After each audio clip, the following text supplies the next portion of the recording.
주도주면 그냥 사세요. 10배는 2배부터 시작하는 거예요. 좀 더 심도 있게 시장이나 주도주를 고르는 방법들에 대해서 제가 또 말씀을 드릴까 합니다. 자료는 이미 다 준비되어 있습니다.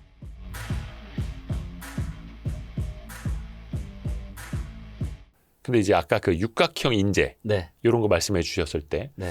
다른 부족한 부분이 있어도 가격으로 좀 커버가 된다는 겁니까? 아니면 좀 균형적으로 좀 찾아봐야 된다는 거예요? 그거는 사람 따라 다른데요. 예. 일단 저는 제가 전국을 데이터로 제가 다 보고 있잖아요. 예. 그렇기 때문에 제가 5년 넘게 매수를 하지 않고 제가 기다렸던 이유는 저는 제가 원하는 완벽한 육각형이 나올 때까지 저는 기다린 겁니다. 근데 이 중에 실수요자라면 이 중에 한두 가지 빠져서 뭐 한 사각형, 오각형 정도라고 해도 나쁜 건 아니죠. 물론 이제 그 6가지 조건 중에서는 뭐 다양한 게 있고 근데 뭐 입지라는 거는 그 육각형에서 변하지는 않을 테고 변하지 않죠. 아파트가 옮겨 다니지도 맞습니다. 않으니까 뭐 당연히 거기에는 뭐 학군이라든 여러 가지가 포함이 될 테고 그러면 우리가 가장 가시성 있게 달라지는 부분은 네. 가격이라는 거잖아요. 네. 예시를 좀 들어봐줘요. 어디가 있는지. 아, 예시요? 네. 이거는 제가 좀 예시를 직접적으로 들기에는 좀 민감한 너무 훅 부분이 들어갔네? 있는데 예. 자, 그런데 이제 제가 공개적으로 이제 얘기하는 지역들이 몇 군데가 있는데 예. 제가 작년부터 이제 좋아질 거더라고 제가 얘기를 드렸던 부분이 울산입니다. 왜냐하면 울산은 전국에서 전세 수급이 가장 높은 곳이 울산입니다. 전세 수요요? 예, 전세 수급. 그래서 전세 수요가 공급보다 가장 많은 데가 울산이에요. 예. 거기다 울산은 앞으로 새 아파트가 별로 없습니다. 예. 그래서 울산 같은 경우는 앞으로도 계속해서 올라갈 가능성이 높다고 보고 있고. 그 다음에 이제 올해부터 제가 좋게 이야기하고 있는 지역이 어디냐면 대구예요.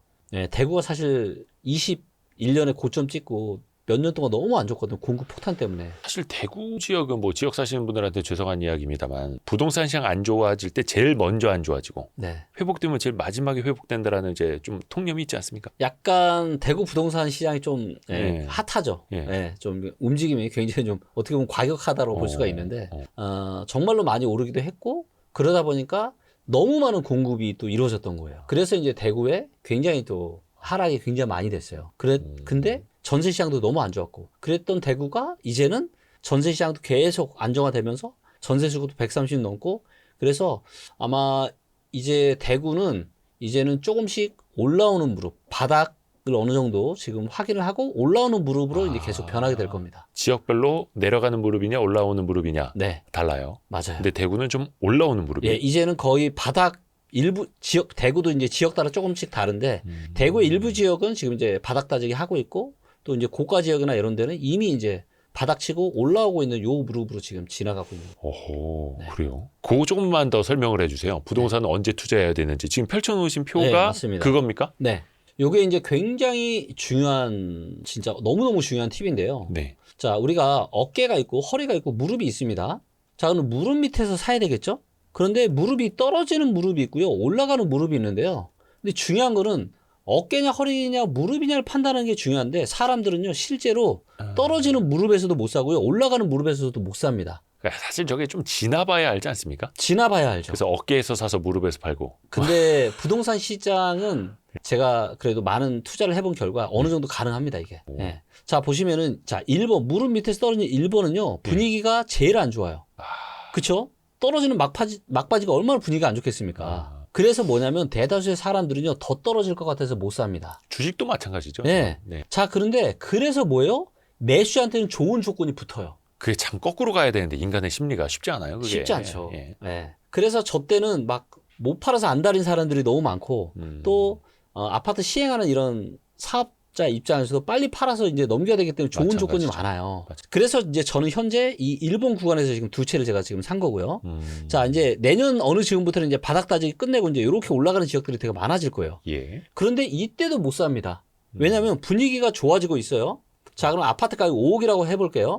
자, 바닥이 5억인데 이미 분위기가 좋아졌다는 얘기는 5억 3천이나 5억 5천, 많게는 1억 올라서 6억까지도 올라갔겠죠. 자, 그럼 바닥을 다지고 이미 5천, 1억씩 가격이 올랐어요. 그러면은 살 수 있을까요? 없을까요? 현실적으로.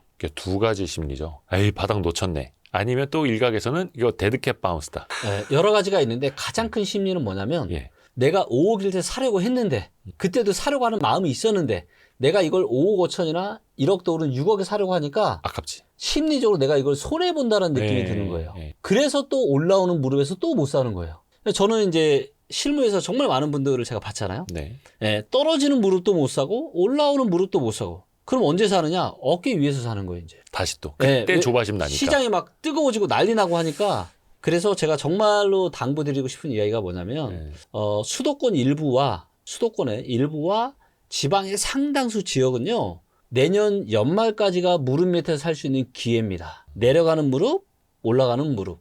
이게 아마 내년 말 정도까지 다 나타나게 될 거예요. 그래서 정말 저를 오랫동안 봐오신 분들은 제가 하락론자가 아닌 걸 알겠지만 저를 최근에 보신 분들은 제가 위험하다는 얘기를 많이 했기 때문에 김기호는 하락론자라고 생각하시는 분들도 있을 수 있을 거예요. 그런데 그런 제가 지금 얘기하자고 있잖아요. 내 집 마련 하셔야 된다. 이제. 지금 한 3, 4년만 보셨으면은 네. 김기원 대표는 하락론자 맞아요. 이렇게 될 수 있을 텐데 근데 네. 지금은 완전히 달라졌고 그렇죠. 왜냐하면 저는 육각형 부동산을 저는 원하는 스타일인데 네. 이런 거예요. 제가 이제 금융위기 때 이제 제 주변에 좀 굉장히 잘 나가는 자산가들이 순식간에 망하는 거를 봤습니다. 근데 이런 것들을 보면서 좋은 의사결정을 잘하는 것도 중요하지만 잘못된 의사결정을 하지 않는 거.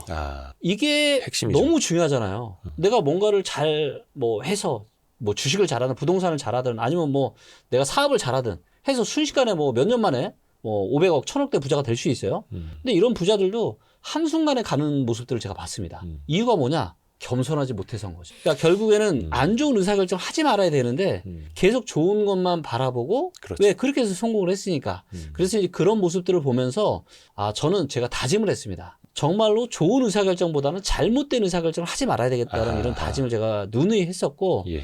그러다 보니까 저는 부동산 투자에 있어서는 부동산 플랫폼을 하는 회사 대표인데 지금은 그래도 리치고를 월간 이렇게 사용자들이 100만 명이 넘거든요. 네. 그런데 이런 부동산 플랫폼 회사 대표가 하락을 얘기한다는 사실은 되게 이거는 말이 안 되는 거거든요. 상승을 얘기해서 빨리 가스라이팅을 해야죠. 그러니까 잘못된 의사결정 하시면 안 되니까. 네. 그래서 이제 제가 매우 보수적으로 얘기를 했지만 이제는 달라졌다라는 거예요. 이제는 육각형 부동산들이 지금 나타나기 시작했습니다. 그래서 뭐예요? 지금부터 내년 말 안에 그래도 내 집 마련을 상당수 지방이나 수도권 일부에서 하시면 그래도 무릎 밑에서 사시는 거다. 최소한 비싸게 사는 거는 아니고 맞아요. 그래서 손해 볼 일은 없을 거야. 크게 잘못될 일이 없을 겁니다. 물론 연끌은 하시면 안 되고요. 우리가 그 주식 투자에서도 가치 투자 이야기를 정말 많이 하지 않습니까? 저희도 네. 이제 초반에 가치 투자 채널로 이제 시작을 했고 워런 버핏과 찰리 먼거가 그 버크셔 해서웨이 하면서 많은 이제 후회를 하셨다고는 해요. 네. 마이크로소프트라든지 아마존 이제 메타 같은 이런 빅테크 플랫폼에 투자하지 않은 것 네. 후회는 합니다만 하지만 시간을 되돌려 보면은 똑같은 결정을 했을 거라는 거죠. 네. 내가 모르는 거 맞아요. 가격을 가치와 평가할 수 없는 분야는 내가 그냥 안 하고 만다. 맞습니다. 네. 자, 그리고 가장 중요한 게 뭐냐면, 많은 사람들은요, 결과만 가지고 판단합니다. 자, 그런데 우리가 다양한 데이터들을 가지고 미래를 전망을 하는데, 여기에 정부 정책이라는 예상치 못한 변수들이 들어오잖아요. 네. 자, 예를 들면, 23년에 1월 3일 부동산 대책이나, 그러면서 특례 대출, 그리고 24년에 신생아 특례 대출, 이러면서 이거를 50조라는 엄청난 돈을 쏟아부었잖아요. 예. 그리고 대출로. 24년 같은 경우에는 결혼과 출산을 전제로 해서 증여를 성인 자녀 기준으로 5천만 원이 아니라 1억 5천까지 증여세 비과세를 해줬잖아요. 네. 그러면 있으신 분들은요, 거기다 1억 더해서 2억 5천씩 증여를 해줘도 증여세가 1,000만 원이 안 돼요. 예. 그러면 부부 합산하면 5억이잖아 벌써. 예. 예. 그러니까 그걸로 또 집을 살 수 있었던 맞아요. 거고. 거기다 특례로 이자도 싸니까. 그런데 이거는 사후적으로 보니까 지금 서울의 일부 부동산 시장이 오른 거지만 만약에 이런 정책들이 만약에 없었다. 그럼 부동산 시장이 어떻게 됐을 것 같아요? 더 떨어졌겠죠. 올랐더라도 지금처럼 이렇게 뜨겁진 않았겠죠. 최소한. 그래서 근데 그러면 이런 것들까지 어떻게 예상을 해서 그런 의사결정을 제가 할 수가 있겠어요. 예. 하지만 그 지역 빼놓고는 21년 10월에 제가 데이터로 분석을 해서 10년에 한 번 올까 말까 한 기회라고 이게 대한민국의 지역이 100개가 있으면 이 중에 95개는 그때가 정확하게 고점이었습니다. 그러니까 어떻게 보면은 내일 모레 혹은 다음 달에 어떤 정책이 어떤 대책이 나올지는 예측이 안 되는 거고. 맞아요. 지금 당장 우리가 분석할 수 있는 가격과 가치를 비교해 보면서 네. 내가 손이 나갈 수 있는 없는지를 네. 이거는 나의 의지로 할 수 있는 맞습니다. 거니까. 가격은 내가 매기는 게 아니지만 네. 의사결정은 내가 할 수 있다라는 그렇죠. 거. 이거 어떻게 보면 이제 부동산 투자도 주식 가치 투자랑 비슷하네요. 맞습니다. 그래서 제가 실전 투자에서는 제가 아직까지는 제가 100점 100승입니다. 왜냐면 아무 때나 절대 하지 않거든요. 워렌 버핏이 그런 얘기를 했잖아요. 10년을 보유할 주식이 아니면 단 한 주도 사지 말라 그랬잖아요. 그만큼 10년 한 번 올까 말까 한 절호의 기회인지를 판단하고 의사결정하라는 얘기고요. 저도 이제 좀 젊었을 때는 이렇게 뇌피셜 투자도 하고 해봤지만 이제는 절대 그렇게 하지 않아요. 그래서 육각형 부동산이 올 때까지 저는 기다리는 거예요. 왜냐면 그랬을 때는 백전백승이거든요. 그리고 수익이 매우 큽니다. 매우 커요. 사실 투자하면서 제일 어려운 게 기다림이죠. 맞아요. 쫓아다니기 바쁜. 맞습니다. 근데 기다림이 제일 중요한데 지금이 그 기다림으로 뭔가를 행할 수 있는 시점이 왔다는 거. 물론 이거는 이제 오늘입니다. 다음 달입니다. 올해 이거는 아니고 조금 맞습니다. 더 넓게 보시기는 하셨어요. 부동산은 항공모함이기 때문에 저는 개인적으로 여전히 경기 침체가 올 확률을 저는 좀 높게 보고 있습니다. 그러게 아까 저기에 경기 침체라고 네 글자가 써 있길래 저 아까 네. 그 여쭤보려고 그랬거든요. 화면. 네. 네. 그러니까 지금 바닥에. 이렇게 내려가는데 경기 침체가 오면은 더 떨어질 거예요. 더 떨어질 거예요. 네. 지금 저평가된 지역들도. 저 경기 침체는 그럼 우리나라 기준으로. 이제 우리나라만 오진 않겠죠. 우리나라는 이미 왔고, 근데 외부적인 충격이 와야 이제 주가도 뭐 내려가고 진짜 경기 침체가 오는 거니까. 네. 저는 지금 여러 상황들을 보면서 제 주변에서 벌어지지 않았던 일들이 최근에 지금 많은 일들이 벌어지고 있거든요. 뭐 예를 들면 예. 뭐 강남에 건물 2채, 여의도에 아파트 1채를 전부 다 경매로 날린 자산가도 있고요.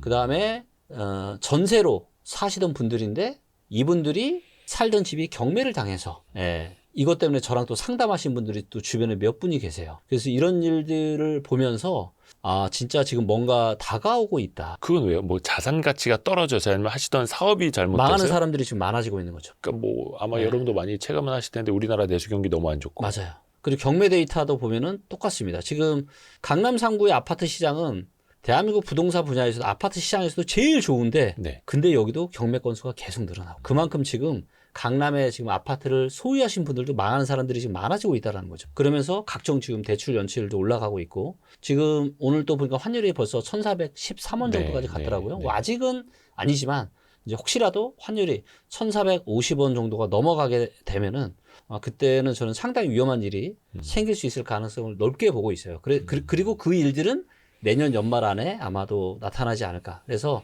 뭐 언제가 최바닥일지는 그 누구도 알 수는 없지만 그래도 한 내년 말 안에는 그래도 거의 바닥에서 사실 수 있는 좋은 기회가 아닐까. 물론 그게 경기 침체가 어떠한 모형으로 올지 안 올지 그 네. 깊이가 얼마나 될지는 알 수 없으나 네. 근데 앞에서 말씀해 주신 것처럼 이 정도 가격이라면 네. 경기 침체가 오더라도 지나갈 수 있는 가격대다? 맞습니다. 맞습니다. 저는 이제 모든 걸 다 제가 데이터로 봤잖아요. 네. 자, 금융위기 때도요. 지방시장은 짧게는 2-3달, 길어도 5달, 6달 정도면 다시 다시 그냥 쭉 올라갔어요. 물론 이게 경기 침체라는 게 아주 네. 짧게 지나가는 경우는 많지 않습니다만 많지 않죠. 근데 뭐 드라마틱하게 지금 금융위기는 사실 굉장히 심각한 충격이었잖아요. 그거는 뭐 아주 큰 V자였고 맞아요. 네. 근데 그런 시기에도 이제 저평가되고 공급이 없는 지역은 잠깐 주춤하고 올라간다라는 거죠. 근데 제가 보기에 지방과 경기도 일부 지역이 이제 더 이상 떨어지기 힘든 거의 이제 무릎이나 바닥권까지 온 게 이제 보여지는 거죠. 좋습니다. 그래서 아까 이야기해 주신 거는 네. 수도권 일부와 네. 지방의 상당수. 네. 근데 그 중에서도 비교적 5년 이내에 신축이면 좋겠다. 네. 힌트까지 주시고. 네. 근데 우리가 정책 이야기를 안 할 수가 없어가지고. 네. 물론 이제 어떤 정책이 어떻게 또 나올지는 모르겠지만 네. 지금까지 나온 정책을 좀 복기를 해봐야죠. 네. 시장에 또 어떤 영향을 줄지. 맞습니다. 왜냐하면 22년은 부동산 시장이 폭락이 왔잖아요. 서울도 그때 22% 폭락했거든요. 뭐 대구나 이런 데는 50% 폭락했고요. 네. 네, 그래서 전국의 대다수 지역이 작게는 20%에서 많게는 50%까지 폭락을 했었는데 이거를 다시 돌린 게 뭐냐? 정부 정책입니다. 특례대출 23년. 자, 특례대출을 23년에 했는데 이게 그렇게 강력하진 않았죠. 그러니까 이것 때문에 시장이 당장 확 돌지는 않았습니다. 근데 2년 연속하니까 24년에도 또 쏟아보니까 24년에는 상당히 많이 올라갔어요. 자, 그런데 지금 정부가 요번에 바뀌었죠. 네. 근데 스탠스가 이제 저는 완전히 바뀌었다라는 게 느껴집니다. 그래서 이게 당장 아직 올해까지는 괜찮을 거예요. 하지만 내년 부동산 시장부터는 왜 이게 시장을 다시 하락해서 상승으로 돌릴 때도 2년 차 이게 제대로 반응이 왔거든요. 네. 근데 지금도 이재명 정부의 방향성은 명확합니다. 지금 과도하게 쏠려있는 부동산 시장을 지금 워워시키고 정상화시키고 지금 금융시장, 주식시장을 지금 올려서 그렇죠. 예. 기업들이 성장하고 그래서 대한민국이 더 일자리가 많아지고 소득이 올라가는 이런 쪽으로 지금 만들겠다라고 네. 지금 하는 거잖아요. 예. 방향성이 명확하잖아요. 그래서 6월 27일 부동산 대책, 그 다음에 9월 7일 부동산 대책, 그리고 내년 1분기부터 시행되는 은행 주담대 위험 가중치 조정. 이 모든 것이 이야기하는 바는 뭐냐? 부동산은 잡겠다. 그리고 금융시장, 주식시장은 올리겠다라고 하는 게 이제 이번 정부의 큰 방향성인 거죠. 네. 그래서 투자의 격언이 있잖아요. 뭐죠? 정부 정책에 반하지 마라. 정부에 맞서지 마라. 네. 그래서 지금 이제 분위기가 완전히 지금 바뀌었는데 네. 아직까지는 어떻게 보면 이제 약간 따끈따끈하다 보니까 많은 분들이 지금 서울의 지금 부동산 시장에 항공모함이라는 배가 지금 이게 머리를 지금 틀려고 하고 있는데 이거에 대한 감이 아직 좀 없으신 것 같아요. 아직 잘 안 느껴지죠. 네, 아직은 다 돌고 난 다음에 그때 맞아요. 하죠. 근데 그게 이제 2년 차 되는 내년에는 아마 확실하게 여러분들이 좀 느끼시지 않을까 생각합니다. 근데 이재명 정부의 첫 번째 부동산 정책이었던 그 627 대책은 수요 억제책이잖아요. 네. 그리고 당연히 서울, 막 강남 이런 데 초점이 맞춰졌었고 맞습니다. 어느 날 갑자기 6억 이상 대출 금지가 네. 내려졌고 네. 그러면 이거는 서울 네. 수도권 집값에는 그럼 영향 어떻게 타격이 있을 수밖에 없을까요? 타격이 저는 있을 거라고 생각합니다. 예. 일단 주택담보대출 최대 한도를 이제 6억으로 예. 묶어놨습니다. 그리고 다주택자는 아예 이제 대출이 불가능하고요.